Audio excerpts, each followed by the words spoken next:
Bayangkan ya, kamu tuh punya mesin seharga puluhan atau bahkan ratusan juta di klinikmu. Mahal banget tuh pastinya. Iya kan mahal banget. Tapi setiap kali ada pasien yang datang, kamu pakainya persis kayak kamu pakai microwave di dapur. Oh, maksudnya cuma dicolok terus ditinggal gitu. Bener banget. Pasien disuruh rebahan, alatnya dipasang, pencet tombol, 15 menit, terus kamu malah asik main handphone? Realita banget sih ini di lapangan. Kan? Nanti pas waktunya habis, mesinnya bunyi titit-tit, terapinya dibilang selesai. Jujur aja, itu tuh realita yang sering banget terjadi sama penggunaan electrophysical agents atau EPIST-A zaman sekarang. Miris ya, padahal alatnya canggih. Banget. Makanya, halo semuanya, selamat datang kembali di Next Gen Visio dengan tagline kebanggaan kita, Movement Revolution. Yes, Movement Revolution. Nah, buat kalian para visio muda dimanapun kalian berada, sebelum kita masuk ke topik seru hari ini, kita tarik mundur dikit ya ke eksplorasi kita di sesi sebelumnya. Waktu itu kita bahas clinical reasoning kan ya? Betul. Kita udah bedah komprehensif banget tuh soal clinical reasoning. Mulai dari analisis variabel patologi, terus memetakan movement system, sampai gimana sih kita memfasilitasi functional neuroplasticity. Fondasinya udah kuat lah ya mestinya. Iya. Nah, hari ini kita mau bawa kerangka berpikir kritis yang keren itu ke sebuah area yang ironisnya nih ya, paling sering mereduksi profesi visio jadi sekedar robot pencet tombol. Aku tahu nih arahnya kemana. Yap, kita bakal bahas mendalam di sesi Behind Electrophysical Agent. Ini tuh fondasi dasar sebelum nantinya kita bedah satu persatu jenis alatnya. Mantep. Dan soal realita microwave yang kamu sebut tadi, itu tuh kritik yang tajam banget. Tapi ya emang sangat relevan sama apa yang kita lihat di kampus atau klinik. Benar. Kayak udah jadi kebiasaan gitu loh. Mahasiswa tuh sering banget terjebak rutinitas ngafalin protokol doang.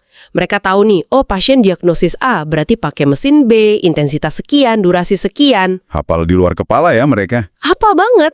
Tapi giliran ditanya, ngapain kamu milih parameter itu untuk kondisi seluler jaringan pasien saat ini? Argumen saintifiknya mendadak runtuh. Blank gitu ya ditanya biofisikanya. Iya, blank. Nggak bisa ngejelasin proses biofisikanya sama sekali. Ini yang sering banget disebut sebagai sindrom otomaton. Jadi klinis itu gerak otomatis aja, tanpa ada clinical reasoning yang mendasari. Wah, bahaya juga ya kalau keterusan jadi otomaton. Bahaya banget. Makanya misi utama eksplorasi kita kali ini tuh buat membongkar ulang mindset itu. Kita mau ngembaliin posisi EPA ini bukan sebagai alat sulap pemanas badan ya, tapi sebagai instrumen presisi yang butuh algoritma berpikir kritis. Berarti emang ini akar masalahnya ada di mindset ya. Tapi gini, kalau kita ngomongin mindset, kita kayaknya harus beresin satu stigma besar dulu nih yang lagi ramai banget di kalangan visio modern. Stigma yang mana tuh? Soal alat itu pasif. Nah, itu dia. Di sosmed atau diskusi klinik, EPA ini kan kayaknya sering banget dijauhin, atau kasarnya tuh dibully lah ya. Narasinya tuh selalu fisioterapi modern itu ya soal gerak, soal load management, soal exercise. Bener. Terus kalau pakai alat dibilangnya fisio jadul. Persis. Dibilangnya ngasih modalitas pasif yang cuma bikin pasien ketergantungan. Gimana tuh menurut literatur sainsnya? Sentimen itu emang lagi kuat banget. Tapi menariknya nih, komunitas ilmiah elektrofisika tuh udah ngerespons backlash ini secara formal loh. Oh iya? Ada jurnal yang bahas langsung? Ada dong. Kalau kita baca literatur terbaru, misalnya ada editorial dari Dimitrios Kassinopoulos tahun 2025. Baru banget ya berarti? Iya, dia dan banyak pakar dari International Society for Electrophysical Agents in Physiotherapy, mereka tuh ngeritik keras pelabelan modalitas pasif itu. Dari kacamata fisika, nyebut EPA sebagai sesuatu yang pasif, itu tuh cacat logika yang fundamental. Bentar, cacat logika gimana maksudnya? Kan alatnya emang diem doang menempel di badan? Gini, pas kita nyalain mesin kayak ultrasound, diathermy, atau electrical stimulation, alat itu tuh nggak sedang diem. Secara fisika, dia tuh secara aktif ngehasilin dan mentransmisikan energi langsung ke dalam jaringan biologi si pasien. Oke, energinya masuk nembus kulit ya? Di dinding sel juga kebuka. Jadi secara level seluler itu aktif banget ya kerjanya? Aktif banget. Jadi ya secara fundamental intervensi ini nggak pasif sama sekali. Oke, Aku paham sih argumen fisika soal molekul yang bergetar atau elektron yang pindah tadi. Tapi mari kita realistis dikit ngelihat fungsionalnya di klinik. Gimana tuh realitasnya menurutmu? Pas energi itu ditransmisikan, pasien aku kan secara fisik rebahan, diem aja. Malah kadang ketiduran atau asyik scroll TikTok. Mereka nggak angkat beban, nggak ngontraksiin otot secara sadar. Haha, bener sih. Secara kasat mata, diem. Nah, kalau sistem geraknya diem, gimana kita bisa nolak argumen kalau terapi itu pasif?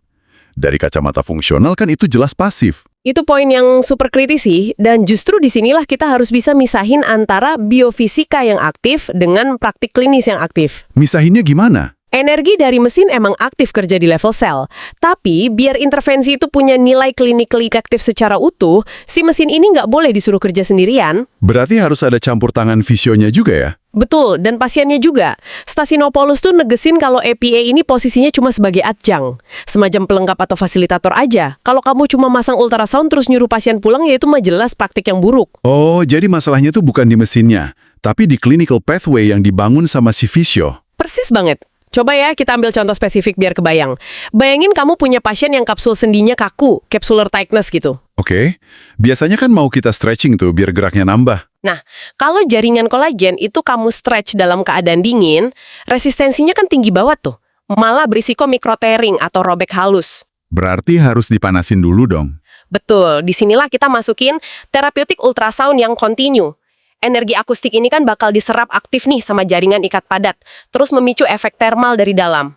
Terus viskoelastisitas kolagennya berubah ya jadi lentur. Iya, kolagennya jadi lebih lentur sesaat. Nah, pas momen lentur itulah kita masuk kombinasikan sama peregangan pasif atau aktif dari si pasien. Hasilnya pasti lebih optimal ya, dibanding narik paksa otot dingin. Jauh lebih superior. Dibanding cuma stretching tanpa dipanasin atau cuma di ultrasound doang tanpa diregangkan. Jadi mesinnya itu ngebuka jendela peluang supaya jaringannya bisa bergerak lebih baik. Masuk akal banget sekarang. Jadi, EPA ini posisinya semacam pembuka jalan. Kita pakai energinya buat nyiptain kondisi biologis paling mantap, supaya movement atau gerakan yang jadi inti terapi kita bisa tereksekusi secara maksimal. Sangat tepat. Itu esensi sebenarnya dari intervensi yang terintegrasi. Oke. Katakanlah mindset kita ini sekarang udah benar. EPA itu pelengkap buat memfasilitasi gerak. Tapi, di titik ini aku sering banget lihat ada gap di lapangan. Gap yang kayak gimana tuh biasanya? Fisio kan ngelihat ada alat nganggur nih di pojok klinik. Terus mereka mikir, wah ada alat TENS nih. Kira-kira ini pas dipasang ke pasien yang mana ya hari ini? Nah itu dia penyakitnya. Kan? Gimana caranya kita ngebalik cara berpikir kayak gitu? Biar mahasiswa atau fisio muda tuh nggak jadi otomaton yang asal nyalain mesin aja. Pola pikir ada alat A terus dipakai buat pasien apa, itu tuh pendekatan forward engineering yang sangat primitif sih dalam dunia klinis. Primitif ya sebutannya. Terus yang benar gimana? Profesor Tim Watson tuh punya konsep fundamental yang keren banget, namanya Basic Model of Intervention. Biar nggak cuma jadi teknisi mesin, seorang fisio tuh harus ngelakuin reverse engineering atau mikir mundur. Mikir mundur.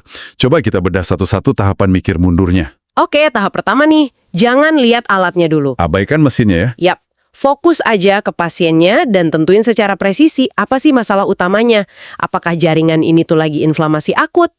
Atau ada penumpukan metabolit sisa cedera? Atau mungkin masalahnya di hantaran sinyal nyeri saraf tepinya ya. Nah ini namanya problem identification. Diagnosis patofisiologinya harus tegak dulu. Oke, masalah udah ketemu. Terus tahap keduanya apa? Tahap kedua ini yang ironisnya paling sering di-skip semua banyak klinisi. Setelah tahu masalahnya, tanyain ke dirimu sendiri. Perubahan fisiologis apa sih yang sebenarnya dibutuhkan sama jaringan ini buat bisa sembuh? Maksudnya kita nentuin target biologisnya gitu ya? Bener. Contohnya nih, kalau masalahnya itu iskemik atau kurang pasokan darah kronis, berarti kan jaringan itu butuh vasodilatasi kapiler lokal. Kalau masalahnya ligamen robek? Kalau ligamen robek dan lambat sembuh, berarti jaringannya butuh stimulasi proliferasi fibroblast buat ngebentuk kolagen baru.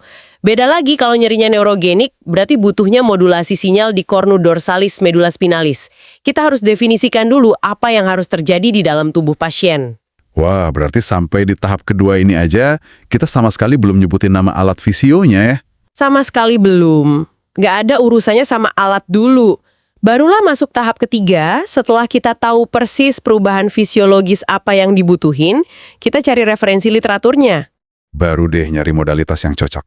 Iya, modalitas energi mana mau, itu listrik kayak suara atau cahaya, yang punya bukti saintifik paling kuat buat memicu perubahan fisiologis tadi. Kalau butuh vasodilatasi dalam pakainya apa tuh? Mungkin bisa pakai shortwave diatermi. Kalau butuh rangsang sel fibroblast di permukaan, mungkin pakai laser intensitas rendah. Jadi, milih mesin itu benar-benar langkas paling terakhir. Kebayang banget, berarti selama ini banyak mahasiswa yang emang salah fokus dari awal. Tahu nggak sih, ini tuh persis banget kayak analogi mesen ojek online. Oh ya? Coba gimana tuh dielaborasi analogi Gojeknya? Gini ya, bayangin kamu buka aplikasi Gojek.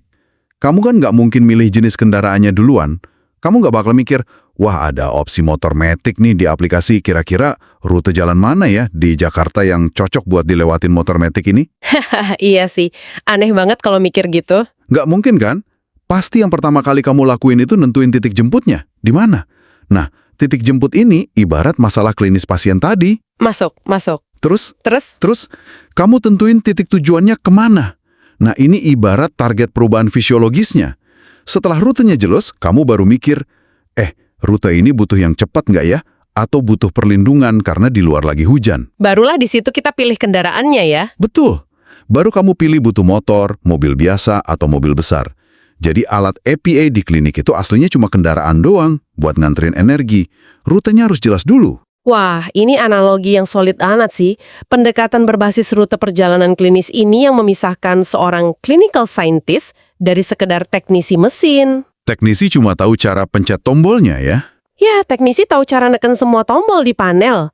Tapi clinical scientist paham mengapa energi tertentu harus dikirim, menembus lapisan kulit yang mana, dan ekspektasi biologis apa yang bakal terjadi begitu energi itu sampai di sel target. Oke, algoritma mikir mundurnya udah jelas banget. Masalah udah ketemu, target udah di-lock, alatnya juga kepilih pakai reasoning. Tapi nih, disinilah biasanya bencana lanjutan terjadi di klinik. Bencana penentuan dosis ya? Bener banget. Jujur aja nih, waktu aku kuliah dulu, yang paling sering dikejar mahasiswa itu ya tabel dosis dari buku atau slide dosen. Iya, yang rumusnya saklek itu kan? Taruh alat A untuk kasus B, intensitasnya 1,2, waktunya 10 menit, wah itu mahasiswa ngafalinnya sampai mati-matian. Masalahnya, apakah aturan baku ini beneran efektif kalau dipakai di dunia nyata? Jujur ya, ngafalin dosis baku secara membabi buta itu salah satu kesalahan paling fatal dalam elektrofisika. Fatal gimana tuh? Bukannya buku panduan emang gitu? Karena pendekatan ngafal itu ngabaikan dua prinsip fundamental biofisika. Namanya hukum Arts-Coults dan konsep therapeutic windows atau jendela terapeutik. Jendela terapeutik semacam hukum Goldilocks gitu bukan sih? Persis. Prinsipnya itu nggak boleh terlalu sedikit, nggak boleh terlalu banyak, harus pas banget presisi. Coba deh, diurai lebih detail. Apa sih yang sebenarnya terjadi di dalam sel kalau dosis kita meleset dari jendela terapeutik ini? Mari kita bayangin sebuah kurva berbentuk lonceng. Sumbu horizontalnya itu dosis energi, dan sumbu vertikalnya itu respons seluler jaringan. Oke, kebayang kurva lonceng. Nah, di penggunaan IPE itu ada yang namanya amplitudo window atau jendela kekuatan energi. Sama ada frekuensi window, jendela jumlah gelombang per detik. Berarti kalau dosis yang dikasih terlalu rendah gimana? Kalau dosisnya terlalu rendah, posisinya ada di sisi kiri kurva lonceng. Energi itu nggak cukup kuat buat ngelewatin ambang batas resistensi membran sel. Reseptor di selnya tuh ibaratnya nggak dengar ada ketukan energi dari luar. Nggak dengar. Terus efeknya ke tubuh apa? Yang nggak ada kaskade kimiawi yang terjadi, nggak ada perubahan fisiologis apa-apa. Terapinya murni gagal karena kurang dosis. Oh, itu kalau kurang. Berarti solusinya gampang dong. Kalau gitu tinggal digedein aja terus dosisnya, biar selnya pasti ngerespons. Nah, bahayanya justru di pemikiran kayak gitu. Kalau kamu naikin dosis terlalu tinggi sampai ngelewatin puncak kurva lonceng, terus jatuh ke sisi kanan bawah, Efek terapeutiknya jadi makin gede kan? enggak dong, efek terapeutiknya malah hilang. Kok bisa hilang sih? Bukannya energinya masuk makin besar. Secara biologi, sel yang dibombardir pakai energi terlalu besar tuh bakal ngalamin apa yang disebut kelelahan reseptor atau reseptor fatigue. Oh, selnya capek. Iya, membran sel malah ngedeteksi energi besar itu sebagai ancaman mekanis atau termal. Jadi alih-alih terstimulasi buat perbaikan, sel justru ngaktifin mekanisme pertahanan. Terus pori-porinya nutup gitu. Nutup rapat, atau lebih parah, protein di dalamnya mulai mengalami denaturasi, rusak. Niat awal kita pengen mempercepat penyembuhan, tapi gara-gara dosisnya overload, kita malah bikin sel jaringan itu mogok kerja atau bahkan hancur. Ngeri juga ya. Emang ngeri. Makanya di kedokteran medis, prinsip energi overload ini sengaja dipakai loh. Dokter pakai high intensity focus ultrasound atau laser ablatif dosis tinggi secara spesifik tuh buat memasak, menghancurin atau ngangkat jaringan tumor. Gila, merinding aku dengar kata memasak jaringan. Berarti kalau kita sebagai fisio asal putar tombol intensitas mentok ke kanan, kita tuh bukan lagi ngasih terapi ya, tapi pelan-pelan lagi merusak jaringan pasien kita sendiri. Secara teoretis sih iya, walaupun emang produsen alat-alat fisio tuh biasanya udah membatasin output maksimal biar nggak sampai ke tahap destruksi yang fatal, tapi tetap aja. Tetap bikin masalah ya. Iya, dosis yang di luar jendela terapeutik itu bakal menunda penyembuhan pasien secara signifikan. Wah, ini memancing pertanyaan krusial nih.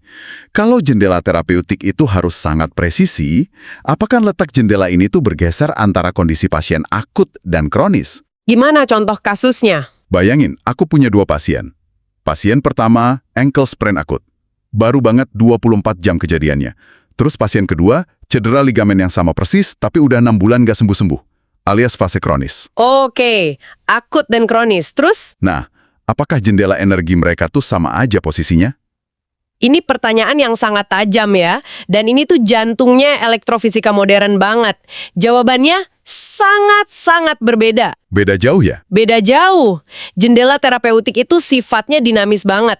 Pada fase inflamasi akut, sel-sel pasien itu ibaratnya lagi teriak-teriak. Mereka hipersensitif, metabolismenya lagi tinggi-tingginya, bergejolak lah pokoknya. Berarti butuh energinya gimana? Dalam kondisi ini, mereka cuma butuh energi yang sangat-sangat kecil buat ngerespons. Kalau kamu malah ngasih energi tinggi ke sel yang lagi meradang, kurva loncengnya langsung jatuh bebas ke fase destruktif. Wah, kebayang. Ibarat api yang lagi nyala besar, kalau kita siram bensin alias energi besar, malah meledak dong jaringannya. Tepat banget analoginya. Sebaliknya nih, pada pasien yang kronis 6 bulan tadi, sel-selnya tuh ibarat lagi tertidur pulas. Udah terjadi fibrosis, metabolisme melambat. Kalau dikasih dosis kecil kayak yang akut tadi ngaruh nggak? Nggak akan mempan sama sekali. Membran selnya butuh energi atau frekuensi yang berbeda buat bisa dibangunin dan memulai lagi proses penyembuhan yang mandek itu. Wah, Jadi, memukul rata dosis hafalan dari buku buat semua fase patologi pasien, itu sebenarnya malah praktek saintifik. Dosis mutlak harus disesuaikan sama status biologi sel saat itu juga. mind blown sih ini. Pantesan ya sering banget ada cerita di klinik fisio, kemarin aku pakai ultrason buat pasien cedera bahu, kok efeknya magis banget ya, cepat sembuh. Tapi pas dipakai ke pasien lutut yang lukanya udah tahunan, kok nggak ngaruh sama sekali. Nah, itu dia alasannya. Ternyata karena jendela selulernya emang udah beda letaknya. Tapi si fisionya masih aja pakai resep masakan yang sama buat semua orang. Betul. Dan ini juga yang bikin literatur penelitian kadang kelihatan saling bertentangan loh. Oh iya ya, jurnal 1 bilang A, jurnal 2 bilang B. Iya, satu jurnal bilang alat A nggak efektif, jurnal lain bilang sangat efektif. Pas dibedah lagi parameternya, ternyata masalahnya simple. Energi yang dikasih ada di titik kursor yang salah aja. Nah, ngomong-ngomong soal besaran energi nih, secara historis kayaknya dulu fisio atau bahkan pasiennya sendiri tuh punya mindset kalau terapi pakai alat tuh harus kerasa. Harus kerasa panas soalnya trumeng gituan. Iya, entah kesetrum yang kenceng banget atau panas yang menyengat, biar berasa beneran diobratin. Tapi gimana sih sebenarnya tren literatur terkini memandang besaran energi ini? Kalau harus presisi, apa kita masih butuh ngasih energi besar dari luar? Ini tuh pergeseran paradigma yang paling revolusioner belakangan ini sih. Tren elektrofisika sekarang tuh bergerak secara masif banget ke arah low energy interventions, alias dosis yang super kecil. Super kecil? Kenapa gitu? Elektrik? Bentar, maksudnya tubuh kita ini memproduksi listrik sendiri gitu? Tepat Tepat sekali. Ini fakta biologi yang sangat dasar. Sel-sel manusia itu pada dasarnya adalah baterai-baterai kecil. Membran sel itu punya resting potensial yang bisa diukur pakai satuan milivolt. Yang ada ion positif negatifnya ya. Nah, pas terjadi luka atau sayatan di kulit, misalnya, bakal muncul tuh perbedaan potensial listrik yang sering disebut skin battery. Terus si baterai kulit ini ngasilin apa? Dia ngasilin arus mikro alami atau current of injury. Arus listrik endogen dari dalam tubuh inilah yang sebenarnya jadi pemandu utama buat sel-sel penyembuh. Sel penyembuh kayak makrofag sama fibroblas itu ya? Betul, arus ini memandu mereka buat bergerak ke area luka. Proses pergerakan ini namanya galvanotaksis. Intinya, tubuh kita tuh sebenarnya udah punya orkestra kelistrikannya sendiri buat nyembuhin dirinya sendiri. Sebentar deh, kalau tubuh emang udah punya listriknya sendiri buat nyembuhin, terus ngapain kita repot-repot nembakin listrik lagi dari luar pakai mesin visio segala? Disinilah letak bedanya paradigma lama sama yang baru. Dulu tuh pendekatan konvensionalnya emang ngasih energi eksogen atau dari luar yang besar banget. Tujuannya apa? Buat mengungguli dan memaksa membran sel berubah sifat. Dipaksa berubah gitu ya? Iya, ibaratnya kayak memukul sel pakai palu energi besar biar dia tunduk dan ngerespons. Tapi riset yang baru-baru ini beda jauh. Riset kayak apa tuh contohnya? Kayak pemakaian teknologi Low Intensity Pulsed Ultrasound atau LIPUs buat nyatuin patah tulang, atau microcurrent therapy yang bahkan energinya itu seringnya di bawah ambang sadar saraf peraba manusia. Pasien nggak ngerasa apa-apa. Pasien nggak kerasa tapi efeknya ada. Ada banget, dan ini nunjukin pendekatan yang sama sekali bertolak belakang sama zaman dulu. Jadi energinya nggak dipukul keras pakai palu lagi nih, terus diapain dong? Energinya dimasukkan tuh sangat kecil, murni cuma buat menggelitik membran sel. Terminologi saintifiknya sering banget disederhanain jadi cellular tickling. Menggelitik sel. Tickling ini wujud nyatanya di level biologis emangnya kayak gimana sih? Apa selnya ketawa-ketawa, kegelian gitu? Ya tentu nggak ketawa dong. Gelitikan energi rendah ini tuh nyiptain apa yang disebut eksitasi membran. Eksitasi membran tuh gimana prosesnya? Jadi energi kecil ini tuh udah cukup buat sedikit doang ngebuka saluran ion kalsium di dinding sel. Nah pas kalsium ini masuk, dia memicu kaskade atau reaksi berantai kimiawi di dalam selnya. Hasil akhirnya apa dari reaksi berantai itu? Sintesis ATP atau sumber energi selnya meningkat drastis. Terus transkripsi DNA buat pembentukan protein juga melesat tajam. Fenomena inilah yang dinamain cellular upregulation. Oh, jadi selnya di-upgrade kecepatannya? Sel yang tadinya pasif atau lambat banget nyembuhin luka, begitu digelitik energi kecil ini tiba-tiba langsung terpacu. Mereka membelah diri dan memproduksi kolagen dengan kecepatan ekstra. Keren banget. Esensinya sih, kita tuh cuma pakai energi eksternal super minim buat memfasilitasi dan mempercepat proses penyembuhan natural yang emang udah dipunyai Oma Situba itu sendiri. Astaga, sumpah, ini analoginya kebayang banget di kepalaku sekarang. Ini tuh persis banget kayak gaya leadership atau manajemen zaman now. Oh iya? Coba gimana tuh analoginya? Paradigma jadul yang memukul sel pakai energi besar itu ibaratnya kayak bos yang suka micromanage. Bosnya kerjaannya neriakin karyawan, nekan pakai ancaman supaya timnya kerja keras. Karyawannya tetap kerja kan tapi? Karyawannya kerja sih, tapi karena dipaksa. Dan ujung-ujungnya apa? Malah burnout atau stres. Persis kan kayak reseptor fatigue yang kamu bilang tadi? Wah iya bener, valid banget. Terus kalau memimpin modern? Nah, paradigma modern yang cellular tickling itu ibarat leader atau pemimpin masa kini. Dia nggak teriak-teriak. Dia cuma datang, ngasih dorongan halus, ngasih motivasi kecil, dan tiba-tiba sistem dari dalam diri karyawannya sendiri yang terupregulate. Karyawannya jadi inisiatif sendiri ya? Betul. Mereka jadi inisiatif kerja, lebih cepat, dan jauh lebih produktif. Jadi pada akhirnya, yang ngerjain tugas beratnya ya tetap tubuh pasien itu sendiri, bukan diselesain sama mesin visionya. Analogi manajerial yang sangat elegan dan akurat. Emang begitulah realita biologisnya. Sel-sel yang tersentuh energi presisi ini tuh bakal memproses penyembuhan secara mandiri, tapi pada rate yang jauh lebih optimal. Pendekatan yang sangat menghargai natural tubuh ya. Banget. Filosofi ini tuh sangat ngehargai kecerdasan intrinsik dari tubuh biologis kita. Mesin yang kita pakai itu nggak menyembuhkan loh. Mesin kita tuh cuma nyiptain lingkungan bioelektrik yang kondusif biar sel itu bisa nyembuhin dirinya sendiri secara efisien. Wah, gila sih. Obrolan hari ini bener-bener bikin mindset kita jungkir balik secara positif ya. Kita udah bedah lapis demi lapis mitos di balik electrophysical agents. Semoga pada tercerahkan ya. Amin. Jadi nih, buat kamu para visio muda, kita bisa tarik benang merah yang sangat jelas hari ini.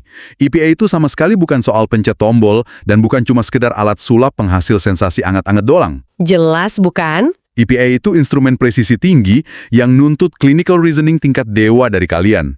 Mulai dari mikirin reverse engineering buat nentuin rute klinisnya, terus mahamin kapan kurva jendela terapeutik pasien akut dan kronis tuh bergeser. Dan jangan lupa soal energi rendah tadi. Nah, iya. Sampai kita sadar bahwa intervensi paling canggih saat ini justru pakai energi sangat rendah, cuma buat memicu cellular upregulation. Dan yang paling esensial dari semuanya semua, energi yang kita masukin harus terintegrasi kembali buat memfasilitasi movement system si pasien. Karena tanpa landasan mikir kritis kayak gitu, mesin-mesin canggih di klinik fisio tuh jatuhnya cuma jadi kotak logam mahal yang fungsinya nggak lebih dari sekedar microwave. Sayang banget kan ya belinya mahal-mahal. Banget. Tapi di tangan klinisi yang paham biofisika, alat itu bakal jadi instrumen fasilitasi yang luar biasa powerful. Oke, karena sesinya daging semua hari ini, aku ada tantangan nyata nih buat kamu yang lagi dengerin. Apa tuh tantangannya? Coba deh ambil satu kasus pasien yang paling sering kamu tangani. Bikin flowchart atau algoritma pengambilan keputusan berdasarkan konsep reverse engineering yang kita bahas barusan. Petakan masalahnya apa, tentuin target fisiologis selnya, baru deh kamu justifikasi alat apa yang paling tepat. Terus jangan disimpan di laci doang chartnya. Betul, jangan disimpan sendiri.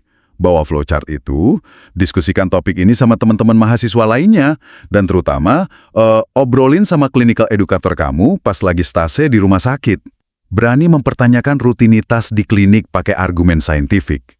Karena dialektika klinis di rumah sakit itulah yang bakal benar-benar mengasah insting dan pengetahuan kamu di dunia nyata. Pastinya. Dan jangan lupa, kedepannya kan kita bakal membedah satu persatu jenis instrumen IPA ini secara spesifik nih. Mau bahas alat apa dulu enaknya ya? Nah itu, kamu mau kita bedah alat apa duluan? Ultrasound kah? Laser? Atau shockwave? Langsung aja tulis di kolom komentar ya. Dan jangan lupa tinggalkan like kalau kamu merasa obrolan hari ini bermanfaat. Bagikan juga link podcast ini ke grup-grup angkatan fisio kalian, biar makin banyak yang tergugah dan nggak sekedar jadi robot pencet tombol. Biar revolusinya makin jalan ya. Bener banget. Nah, sebelum kita benar-benar pamit nutup sesi ini, aku mau minta satu dong pemikiran pamungkas dari expert kita hari ini. Sesuatu yang bisa bikin kita mikir keras sebelum tidur. Silakan. Gini, kalau kita sepakat bahwa sel tubuh manusia itu pada dasarnya udah punya baterai endogen dan arus listrik alaminya sendiri buat memandu penyembuhan jaringan, Terus? apakah mungkin di masa depan praktik fisioterapi tugas kita tuh bukan lagi mikirin seberapa kuat kita harus menembakkan energi asing ke dalam jaringan biologis, melainkan gimana kita mendesain intervensi di mana mesin ini murni cuma bertindak sebagai seorang konduktor yang nggak ngehasilin suaranya sendiri, melainkan cuma bertugas merapikan, menyelaraskan, dan memimpin orkestra kelistrikan yang sebenarnya udah bersemayam di dalam tubuh manusia itu sendiri. Wow, konduktor orkestra kelistrikan tubuh manusia. Gila sih, sebuah pemikiran penutup yang dijamin bakal bikin kita semua overthinking malam ini. Terima kasih banyak udah nemenin kami bereksplorasi hari ini. Teruslah bergerak, teruslah mempertanyakan rutinitas, dan sampai jumpa di bedah materi berikutnya. Next Gen Physio.